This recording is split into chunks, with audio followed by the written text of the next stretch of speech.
7º ano, estamos aqui para mais uma aula de filosofia e a gente vai ver hoje, vai revisar, né, sobre os filósofos da natureza. A gente tem que lembrar primeiro o que esses caras queriam. Eles foram também conhecidos como os primeiros filósofos. O que eles queriam? Qual era a filosofia que eles faziam na época? A gente tem que lembrar de uma palavrinha que vocês falam que é arché, mas se pronuncia corretamente, arché. Essa aqui que está aparecendo. A arqué, ela é a substância primordial. O que é uma substância primordial? É a primeira substância de todas. Não é primeiro porque surgiu primeiro, não, porque essa primeira substância vai compor todos os seres que existem. Quando a gente fala seres que existem, a gente não está falando exatamente de ser, tipo, vida, ser vivo. A gente está falando de ser exatamente no sentido de existência. Ser pode ser, sei lá, este livro aqui, por exemplo. Isso é um ser, porque ele existe, ele está aqui. Então, isso também é um ser.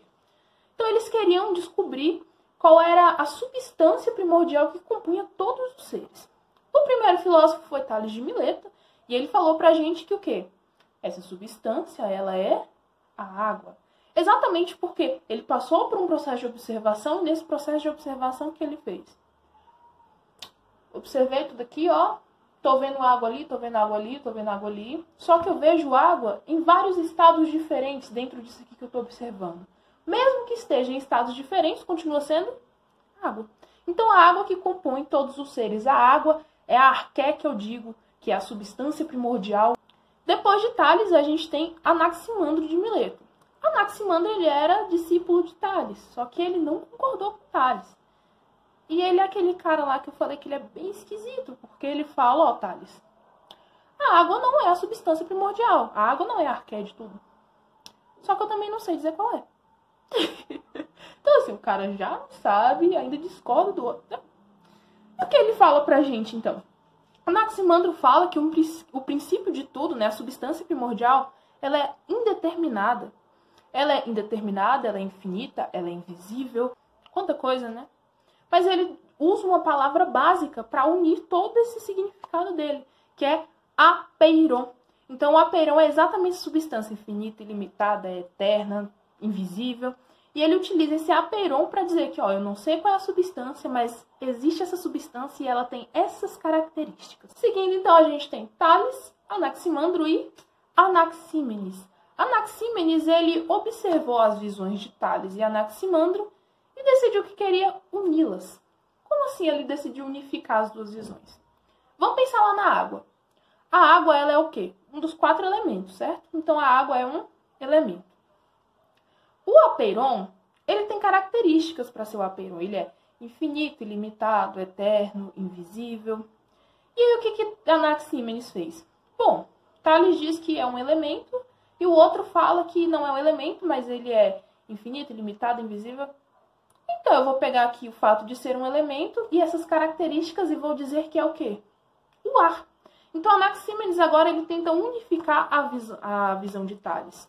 E Anaximandro diz que a arqué, a substância primordial de tudo, é o ar.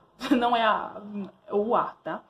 Então, e ele fala, ó, o ar, ele está presente em tudo, a gente sabe que ele está presente em tudo, mas ele pode fazer parte do ser, formar o ser, exatamente pela questão da condensação e da rarefação. Então, as características que ele fala para o ar conseguir constituir o ser arqué, a substância primordial, ele fala que está aí presente nas características de rarefação.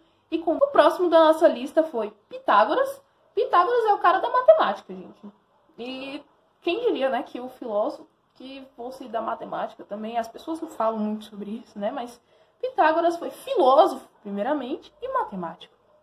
Então, pra gente não é muita novidade saber que Pitágoras falou que as coisas são números. Só que a gente viu os 3 lá da escola jônica. Escola jônica preocupada com a constituição das coisas. Então, o ar constitui o ser, faz parte do ser. O apeiron faria parte do ser. E o ar também faria parte do ser. Quando a gente passa para a escola pitagórica aqui com Pitágoras, a gente já não está falando de constituição. A gente está falando de representação do ser. O que é uma representação do ser? Vamos voltar para o exemplo do bolo. Pra gente fazer um bolo, pra ter a constituição do bolo, a gente precisa do bolo de cenoura, né? Porque eu gosto muito do bolo de cenoura. Cenoura, farinha de trigo, fermento, óleo, sei lá, manteiga, ovo. Essas coisas vão constituir o bolo de cenoura, ok? Ok, essa é a escola jônica. Se a gente passa para a escola pitagórica, eles não querem saber da constituição das coisas, eles querem saber da representação. Então é como se eu pegasse um baldão de terra, colocasse numa forma e soltasse assim, para ficar na forma certinha, assim, redondinha, né? Pronto, esse aqui é meu bolo de cenoura. Mas é um monte de terra. É um bolo de cenoura? Não. Mas representa um bolo de cenoura. É um monte de terra que representa um bolo de cenoura. Então, quando a gente começa a falar da escola pitagórica, a gente está falando aqui, a partir de Pitágoras, a gente está falando de representação das coisas. A gente está falando de representação do ser. E Pitágoras diz que o que vai representar o ser é exatamente a questão dos números. Pitágoras tem aquele lance também de falar que o número seria a proporção que faria haver harmonia entre as coisas discordantes no mundo. O que são as coisas discordantes?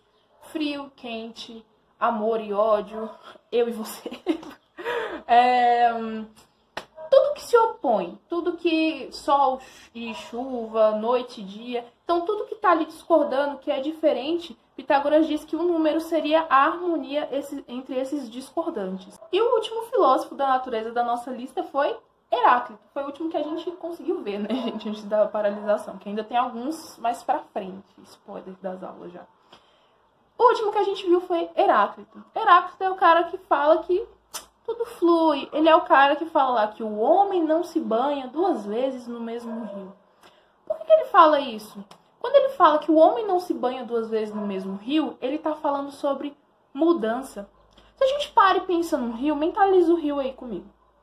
Quando a gente pensa no rio, a gente pensa na água fluindo, certo? Exatamente porque tem correnteza.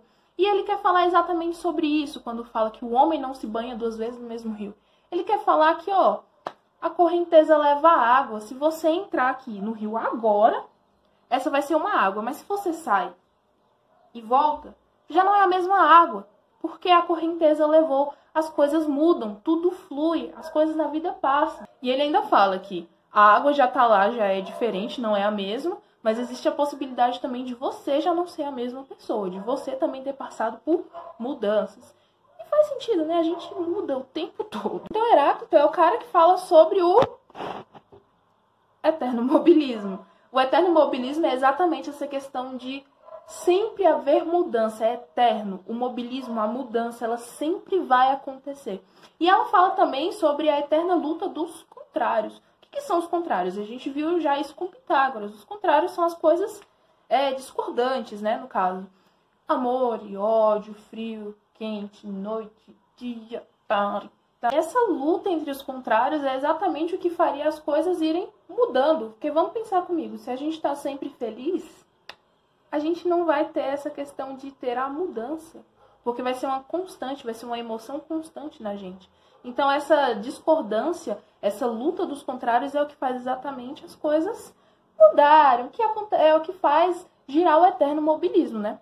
E ele representa essa questão do mobilismo, da mobilidade, né? Por meio de quê? Por meio das chamas do fogo. Então, o elemento aqui que ele fala que seria arqué, ele representa isso por meio do fogo. Exatamente, porque você acende uma fogueira, aí tá batendo vento, a fogueira vai pra lá, vai pra cá. Aí se você abafa, ela pode subir o fogo, né? Então, o fogo também tá ali em constante movimento. Há movimento nas chamas do fogo. Então, Heráclito representou esse pensamento dele por meio do fogo. Então, essa foi a nossa aula de hoje. Foi bem rapidinha, bem resumida mesmo. Mas eu espero que tenha dado para relembrar os conceitos ou ter tirado as dúvidas que ainda restaram, né? Assistam os outros vídeos que foram designados para vocês. E compartilhe o vídeo com o colega. Vai que ele não tá sabendo que tá rolando isso, ou então que ele não tá tendo acesso. Compartilha com ele. Tchau. Até a nossa próxima aula. Nos vemos em breve.